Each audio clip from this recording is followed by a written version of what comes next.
నేనేం మీ బుద్ధి మారాలని కోరుకుంటలేను, మీరు ఇట్లనే 2034 వరకు ఉండాలని నేను కోరుకుంటున్నాను.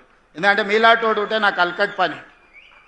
చంద్రశేఖరరావు గారు నాకు ఏం సాయం చేసినా చెయ్యకపోయినా గట్లాంటో నీ కొడుకు నువ్వు ఈ తెలంగాణకి ఇచ్చినందుకు నాకు మేలు జరిగింది. అట్లనే ఉండాలి, నీ కొడుకు మారొద్దు. మారితే మళ్ళీ మేము ఇంకా కొంచెం ఎక్కువ కష్టపడాల్సి వస్తుంది. కాబట్టి మిత్రులారా, ఎవరేమనుకున్నా మా మంత్రులు కూడా బాధపడుతున్నారు, మా ఎంకన్నా మా బట్టన్న వాళ్ళు ఇట్లే చెప్పిరు అట్లే చెప్పిరని. వాళ్ళు అట్లనే అబద్ధాలు చెప్పాలన్నా నిజాలు ప్రజలకు అర్థమవుతూనే ఉంటాయి. వాళ్ళ అబద్ధాలు చెప్పడం మాననంత కాలం నేను ఇట్లాంటి నిజాలు చెప్పడం కూడా మాననింగా. ఎందుకంటే ప్రతి దగ్గర ఒక 5 నిమిషాలు నిజాలు చెప్పడం మొదలు పెడతా. ఇన్ని రోజులు మనకెందుకు లేని ఊరుకున్నా, ఇప్పుడు నిజాలన్నీ మీకు చెప్తాను, నిజాలు మీకు తెలుస్తాయి.